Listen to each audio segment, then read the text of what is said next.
Muy bien, tenemos en pantalla entonces la semana número 9. Para la presente sesión vamos a trabajar el repaso final en historia.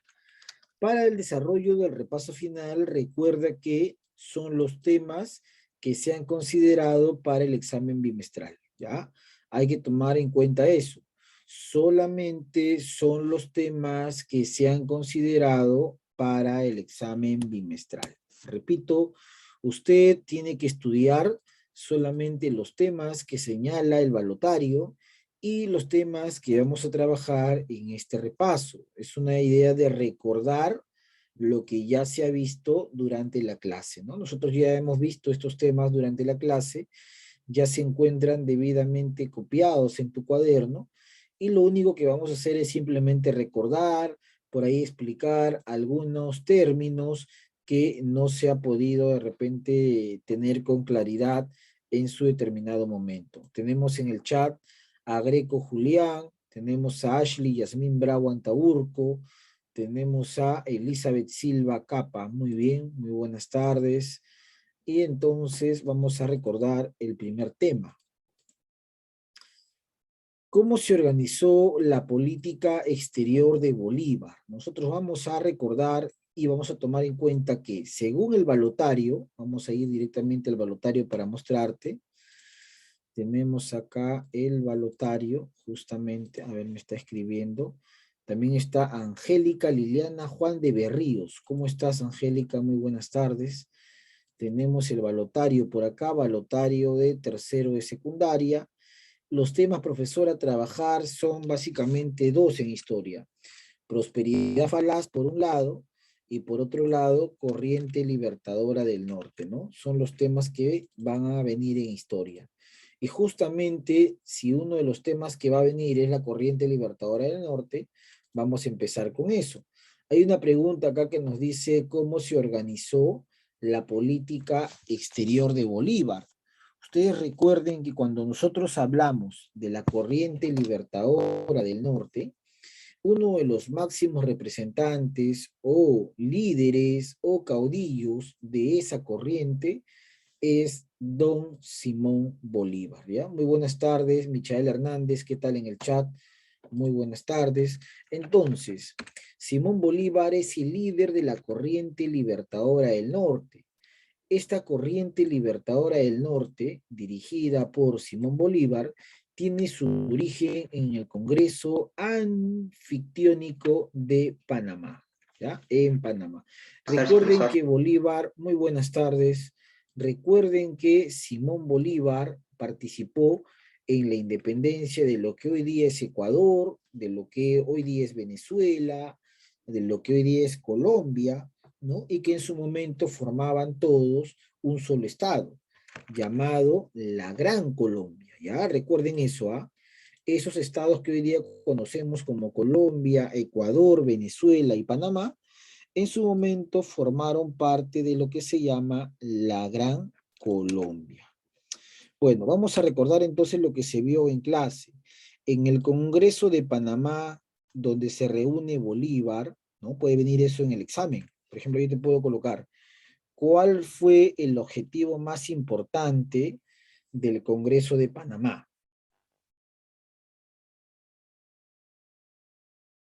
Del Congreso de Panamá es unir a los países latinoamericanos, ¿ya?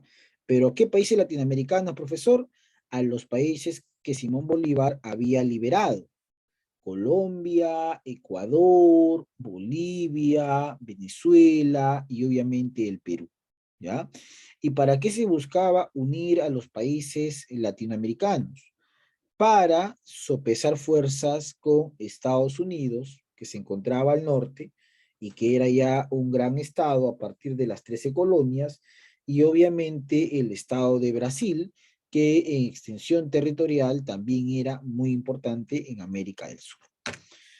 Bueno, este Congreso de Panamá no fue lo que Simón Bolívar esperaba, lamentablemente. Se convirtió en un fracaso, porque entre otras cosas, algunos países, como por ejemplo Chile y Argentina, no van a asistir. Pregunta inocente, yo sé que tú recuerdas. Chile y Argentina fueron países que fueron liberados por qué personaje. Mano levantada. ¿Qué personaje o qué general que no fue Bolívar participó en la independencia de Chile y Argentina? A ver, manito levantada. Silva, te escuchamos, Silva. Por José de San Martín. Muy bien, correcto, Silva.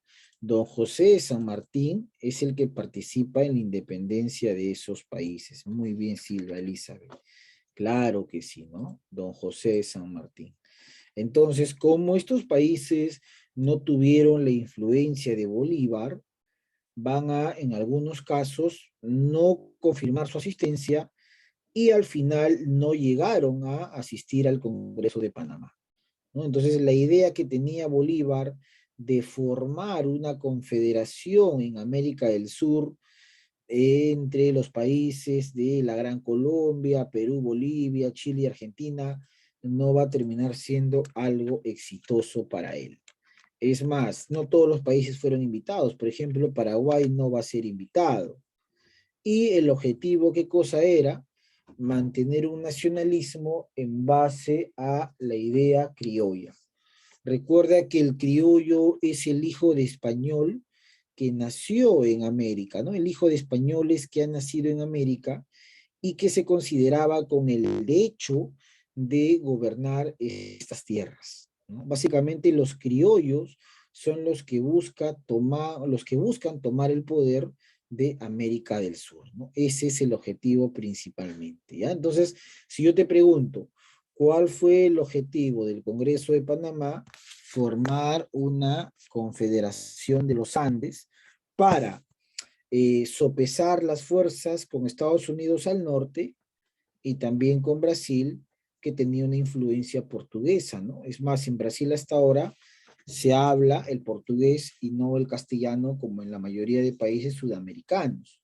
Recuerda que entonces este Congreso de Panamá terminó siendo un fracaso, ¿ya?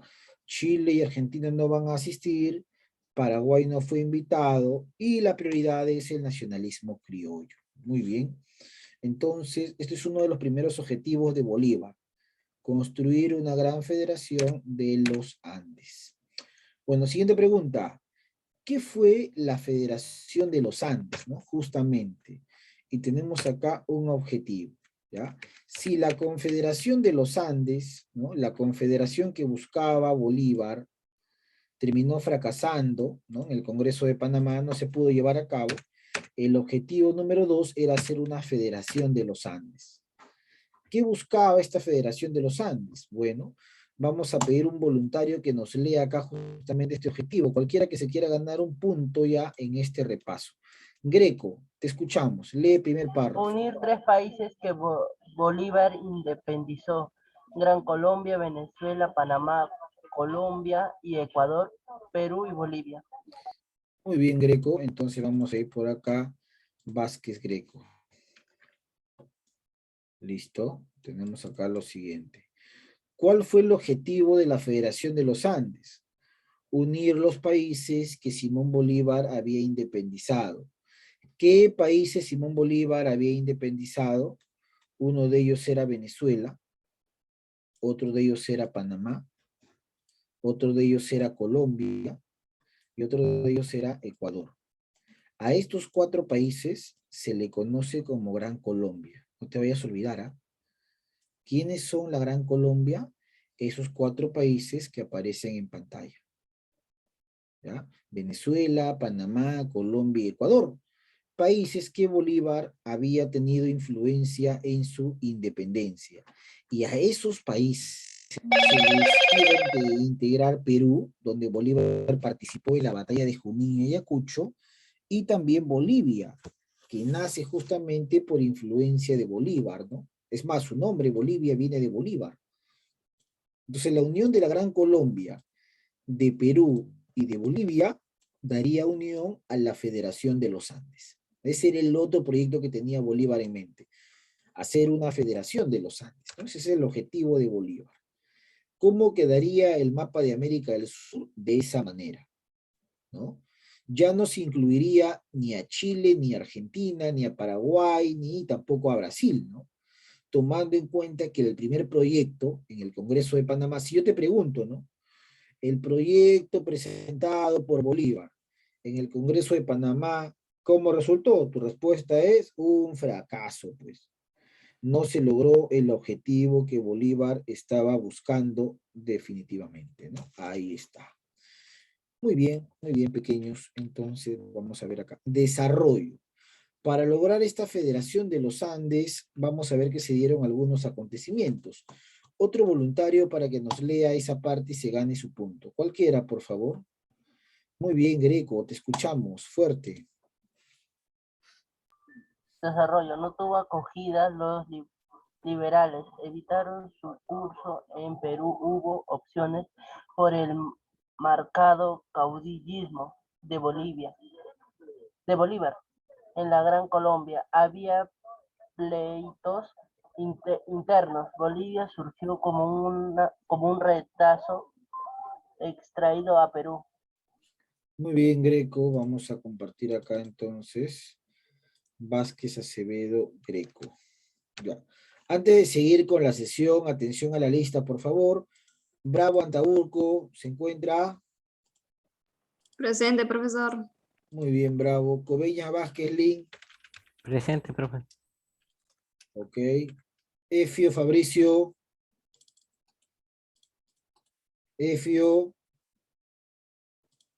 no está. Efio Profesor, Kevin, Efio presente, Kevin, muy bien, presente. Kevin, correcto, te escuché. Hernández Llanos, Buenas tardes, profesor presente. buenas tardes. Flavio Guaripata, Juan de Berríos Angélica, Buenas tardes, profesor. buenas tardes. López Maluquis John, Presente, profesor. muy bien. Neira Guamaní Jr., Neira. Quipuscoa Aguilar Diana, Presente, profesor. buenas tardes. Quispe Paredes Terry Yang, Rivas Yagento Leslie, Rodríguez Rojas María, Presente, profesor. muy bien. Silva Capa Elizabeth Lucía, Buenas tardes, profesor. Presente. buenas tardes. Greco si está. Villanueva Carrera Piero, no está. Guaripata, se encuentra el alumno Guaripata. Guaripata, ¿está el alumno Guaripata? No está. Neira Guamaní Jr., Neira. Quispe Paredes, Quispe Paredes, Quispe, Rivas Yagento Leslie, Rivas Yagento, no está Rivas. Bueno, listo, entonces esos son los que se encuentran, estamos en el área de historia del Perú, ¿ya? Del Perú estamos haciendo el repaso final para el examen de la próxima semana, repaso, y estamos en la semana número 9, la última semana del tercer bimestre. Muy bien, listo. Villanueva tampoco se encuentra en clase.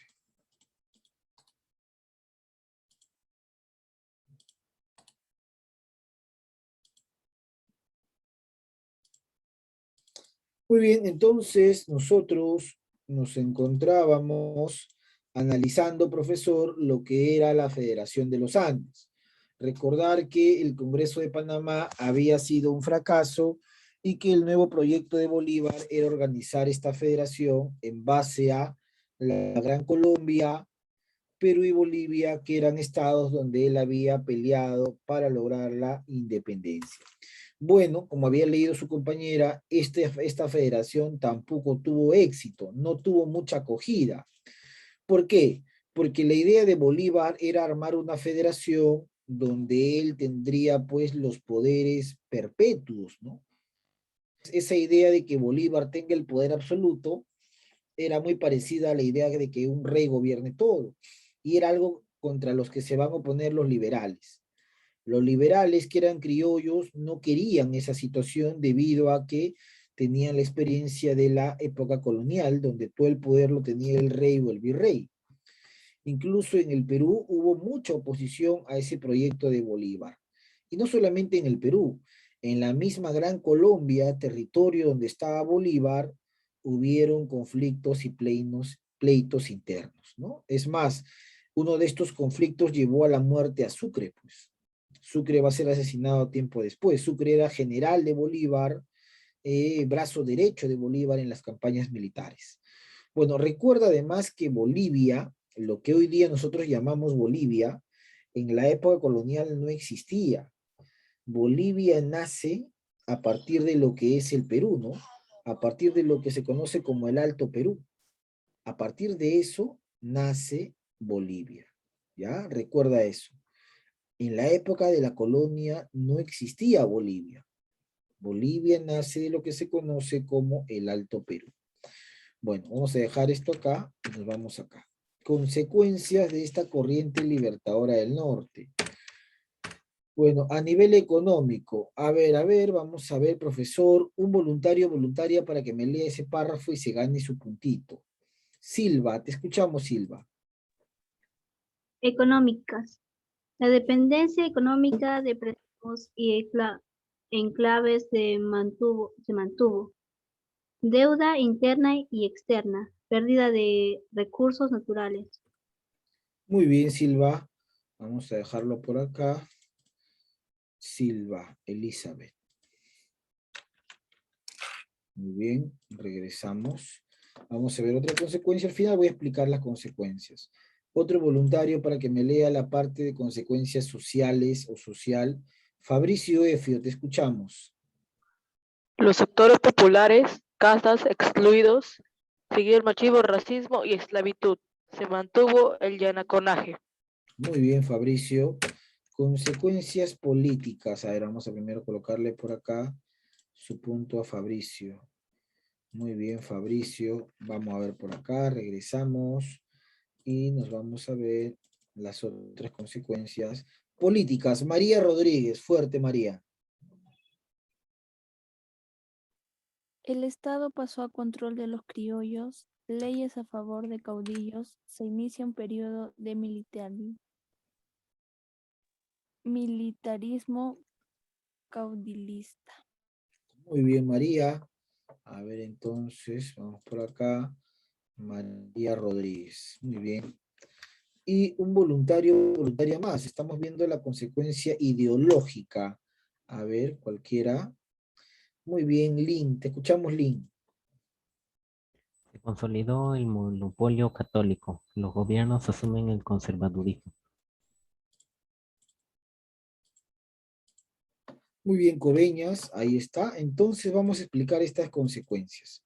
De todo el proceso, profesor, de lucha entre los patriotas y los españoles, y a pesar que se había logrado la independencia, no solamente del Perú, sino de muchos estados como Chile, Argentina, la misma Gran Colombia, habían muchas características que se mantenían de la época colonial.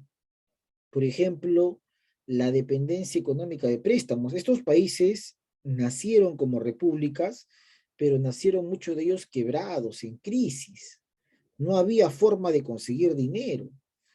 Y una forma que tienen estos estados de conseguir dinero de manera inicial es a partir de préstamos.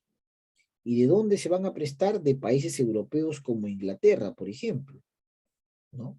Entonces, profesor, empieza una época de préstamos que se va a convertir más adelante en la deuda externa. Pues acá justamente dice, ¿no? Inicia una deuda externa e interna. Interna porque se va a deber a los criollos que habían aportado en la independencia, y estos criollos, por haber aportado en la independencia, se van a creer con el derecho de gobernar en los países, ¿no? Imagínate que el Perú logra la independencia y después, y lo hemos visto ya a lo largo de algunas clases, después los criollos son los que se consideran con el derecho de gobernar el Perú, ¿no? Primer militarismo. Bueno, enclaves se mantuvo. ¿Qué significa enclaves? Empresas extranjeras que funcionaban en las colonias van a seguir funcionando ahora en la República. Eso no ha cambiado. Los recursos naturales que existían y que estaban en poder de los europeos o españoles van a seguir en ese poder, ¿no? Por eso dice pérdida de recursos naturales. Eso no cambia, ¿no? Es más, en lo social inclusive, y seguía la esclavitud, ¿no? Recuerda que San Martín da la esclavitud solamente a los negros que nacieron a partir del 28 de julio. Y los que no nacían seguían siendo esclavos. Seguía el racismo, ¿no? Los de tez blanca seguían excluyendo a los indígenas y a los mestizos. Los sectores populares estaban conformados por diferentes castas, ¿no? Había el hijo del blanco con el negro, que era el mulato, ¿no? El hijo profesor del blanco con el indígena, ¿no, profesor? Que se convertía en una especie de profesor de mestizo, ¿no? Las castas seguían siendo totalmente ajenas al gobierno. Incluso se mantuvo el yanaconaje. Los muchos indígenas seguían siendo considerados yanaconas, trabajaban en las haciendas. Entonces, muchas cosas seguían funcionando como en la época colonial, no había cambiado en gran parte a pesar de haberse conseguido la independencia, ¿ya? Entonces, profesor, y a nivel político, estos criollos que habían peleado al lado de Bolívar y de San Martín, y en algunos casos habían entregado dinero para la independencia, se consideran con derecho de gobernar el Perú, por eso inicia un periodo de militarismo, ¿no? Estos eran caudillos de tendencia militar, ¿ya? Y se van a quedar con el poder, pues. Algo importante que sucede en esta época es el poder que tiene la Iglesia. La Iglesia católica va a desarrollar mucho poder en estos años, mucho poder, profesor, en estas repúblicas, ¿no? Los sacerdotes van a tener mucha influencia en los congresos. No por algo, los primeros congresos del Perú tuvo presidencia a sacerdotes, ¿no? Como por ejemplo, Francisco de Paula González Vigil, es un sacerdote que vamos a ver más adelante en el gobierno de Gamarra, lo criticaba duramente a Gamarra, entonces la iglesia tiene mucha influencia, ¿ya? Y los gobiernos asumen posturas conservadoras todavía, ¿no? ¿Qué significa conservador, profesor? Que están en contra de las leyes, están en contra de medidas liberales que terminan beneficiando al pueblo o a la burguesía. Todavía estos criollos tienen esas ideas feudales de la época colonial en su cabeza. Bueno, vamos a dejar acá las consecuencias y vamos a ir a otro tema que va a venir en el examen, que es básicamente la prosperidad falaz. Pregunta que tú debes recordar seguramente. La prosperidad falaz es un término que lo utiliza ¿qué historiador? ¿Qué historiador peruano le pone ese nombre a la época? Prosperidad falaz. Hay un historiador peruano, lo vimos en clase. ¿Cómo se denomina el historiador que lo va, ¿no? Que va a llamar a la época entre 1845 y 1872 como la época de prosperidad falaz? ¿Cómo se denomina? A ver, Lin Alessandro, te escuchamos. Jorge Basadre. Muy bien, eso seguramente que va a ser una pregunta del examen, ¿ah? Muy bien, Coveñas. Jorge Basadre, pues. ¿Y dónde lo podemos ver a Jorge Basadre? En el billete de 100 soles. En el billete azulito de 100 soles, el personaje que aparece ahí es Jorge Basadre Groman, historiador de la República, no alguien que ya falleció hace muchos años, pero que en sus estudios sobre la historia del Perú va a denominar a esta época la prosperidad falaz. ¿Qué significa prosperidad o próspero, no? Algo que tiene que ver con dinero, algo que tiene que ver con éxito, algo que tiene que ver con situaciones aparentemente, profesor, que todo está yendo bien, ¿no? Todo está yendo bien, todo te va de manera próspera. Pero ¿qué significa falaz? Falaz significa que eso dura muy poco, ¿no?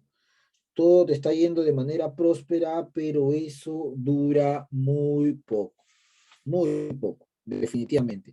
Te puede ir de manera próspera, pero la duración de eso es de manera así, efímera, se fue. ¿Por qué? Porque en esta época, en el Perú, como mencionamos en clase, ingresaba mucho dinero proveniente de la venta. Pregunta, si yo te pregunto en el examen, durante la prosperidad falaz, ¿cuál fue el recurso que le generó más dinero al Estado? ¿Cuál será la respuesta? Mano levantada. Silva, te escuchamos. Guano. Muy bien, Silva. El guano de las islas. Correcto, Silva. Muy bien. El guano será el recurso que le genera mayor ingreso al Estado peruano. El guano de las islas de Chincha. Bueno, vamos a leer algunas características. Vamos a ver acá el primer párrafo. Voluntario para que lea este primer párrafo para analizarlo. Cualquiera. Muy bien, Greco Julián, te escuchamos. Alto ingreso económico para el Estado, producto de la venta del guano. Servía. El guano que se encontraba en las islas de la costa peruana, en las islas de Chincha, servía como un gran fertilizante utilizado en Europa para la agricultura, ¿no? Los europeos, principalmente los ingleses, podían pagar muchas sumas de dinero por el guano, ya que el guano lo utilizaban en sus actividades agrícolas, ¿no? Fertilizaban la tierra y eso servía para la siembra de algodón. Y el algodón fue utilizado en lo que es la industria textil en la primera revolución industrial. Muy bien, vamos a ver el segundo párrafo. Voluntario también cualquiera que se quiera ganar su puntito, ¿no? En el segundo párrafo. Dianita Quipuscoa, te escuchamos. Ventajas: bajos costos productivos y alta demanda externa de los países industrializados, principalmente Inglaterra. Muy bien, correcto, perfecto, Dianita Quipuscoa. Entonces, vamos a ver acá, 16. Muy bien. Profesor Luis, ¿cuál es una ventaja del guano? Bueno, bajos costos productivos, ¿por qué? Porque el guano no se produce, pues chicos, ¿no? El guano es el excremento de las aves, principalmente de una ave llamada guanay, ¿no? Principalmente del guanay. Entonces, como el guano es el excremento de las aves, lo único que hacía el Estado peruano era prácticamente recoger todo ese excremento que existía, ¿no? Todo el excremento que existía era recogido por el Estado peruano. Y eso era llevado al mercado europeo. Lo que se necesitaba sí era dinero para contratar mano de obra y para contratar barcos que se encarguen de trasladar el guano desde el Perú hacia Europa. Pero de ahí no había más inversión, por eso dice bajos costos productivos, había una alta demanda, ¿no? Muchos países de Europa, sobre todo Inglaterra, deseaban el guano, un momento, por favor, deseaban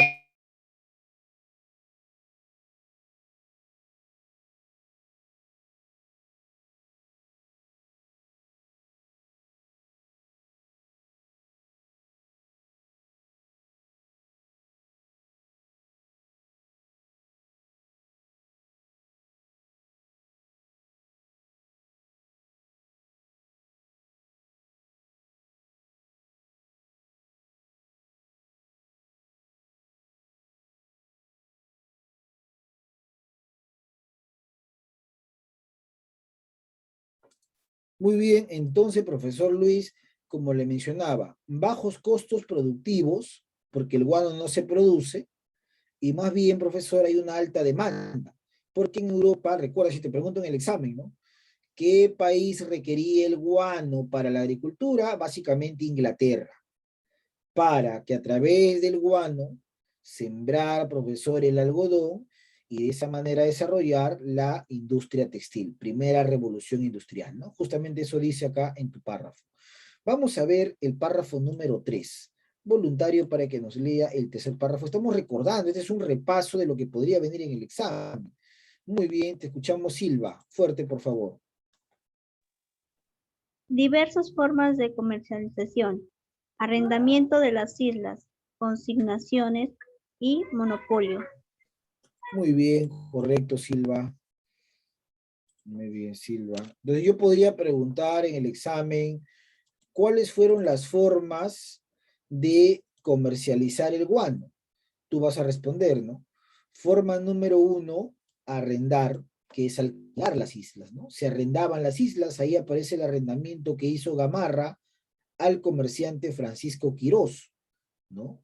Él pagaba un monto por el alquiler de la isla, pero él ganaba mucho más porque explotaba el guano. Otra forma de comercializar el guano es a través de la consignación. Se entregaba el recurso, ¿no? Se entregaba a un consignatario. El consignatario se encargaba de extraer el guano de la isla, trasladarlo a Europa, en Europa venderlo, y luego ese dinero lo traía al Perú y un gran porcentaje iba al Estado y una parte a él, ¿no? Al consignatario. Pero luego hay una forma llamada monopolio, en la cual el Estado peruano entrega todo el guano a una sola empresa. Esta empresa va a ser la única autorizada para vender y explotar este recurso, ¿no? Muy bien. Sin embargo, hay una crítica a esta época de prosperidad falaz. No se logró una economía sostenible, es decir, todo el dinero que entraba por la venta del guano no se va a invertir en generar industria. No hubo una política de industrialización, lamentablemente, ¿no? Es una de las cosas que va a fallar el Estado peruano. No hubo una forma de industrializar, ¿no? No hubo una forma, no hubo una política de industrialización de manera adecuada o correcta. Muy bien, profesor, si yo te pongo en el examen esta caricatura, por ejemplo, a este hombre que se le ve jalando al pobre res, una res bien flaca, ¿no? Que está con el escudo del Perú, pregunta, a ver, piensa un poquito. ¿Esta res a qué representa o a quién representa según tú? Esa vaca a quién representa, ¿no? Esta vaca toda flaca, ¿a quién representa? Dianita Quipuscoa. A la explotación de los recursos peruanos. Muy bien, correcto. Representa a los recursos, representa al Estado peruano, ¿no? El Estado peruano cómo explota nuestros recursos. La vaca se está volviendo flaca, mira, está flaquita la vaca, ¿no? Y se ve acá a un personaje jalándole la cola y se ve acá a un militar chupándole la teta, ¿no? De donde sale la leche de la vaca. Este personaje representaría pues a los capitales extranjeros, como Inglaterra, ¿no, profesor? Y este personaje, este militar, representa a los caudillos militares que en esa época gobernaban el Perú.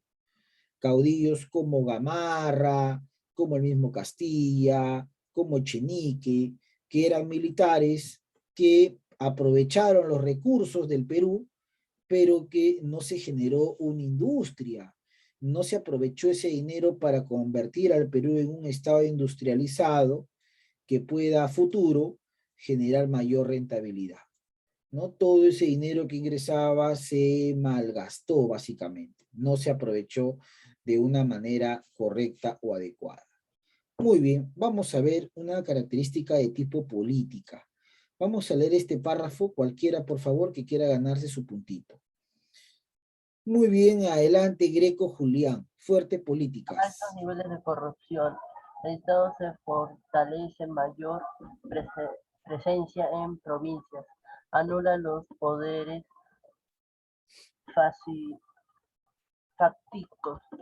fácticos locales.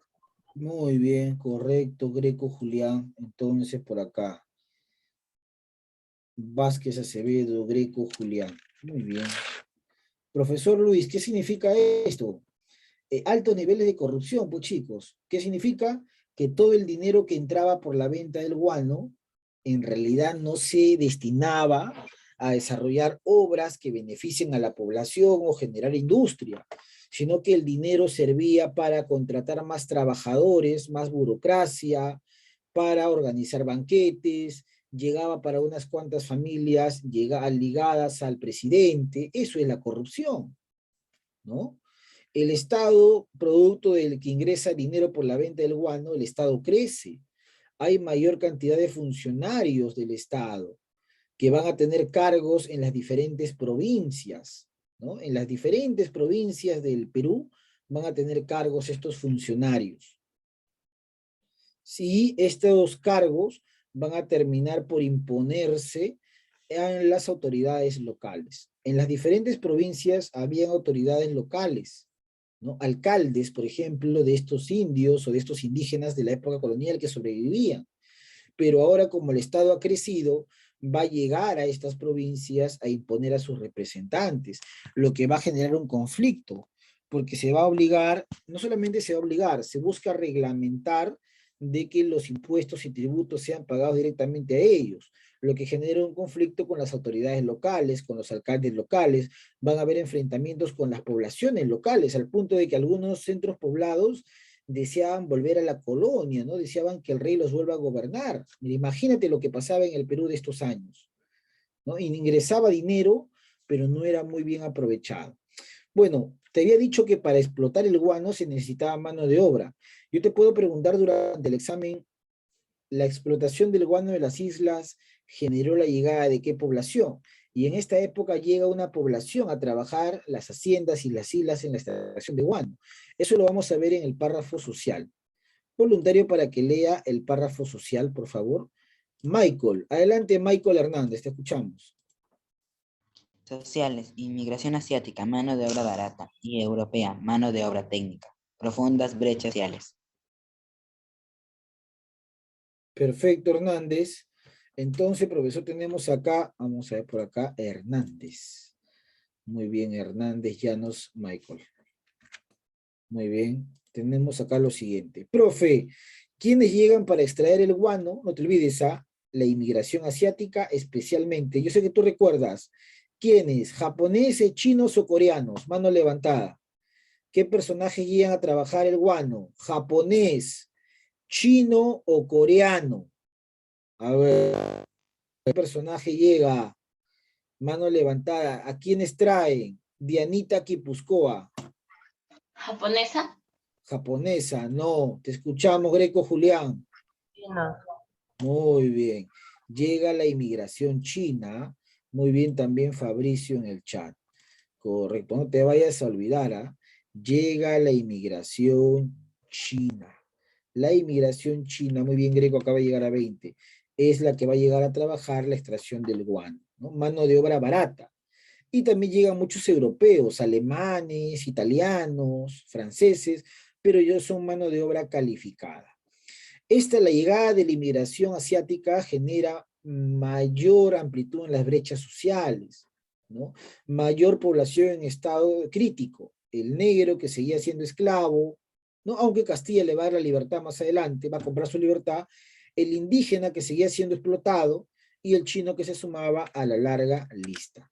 Muy bien, chicos, de todo lo que hemos revisado hoy día, más lo que hemos revisado en geografía, voy a coger 10 preguntas. Espero que puedas repasar este fin de semana y quedar listo para tu examen de la siguiente. Conmigo será hasta la próxima semana. Ten un buen feriado y un buen fin de semana. Cuídate mucho y nos vemos. Chau, chau. Muchas gracias. Chao, profesor, cuídese. Gracias.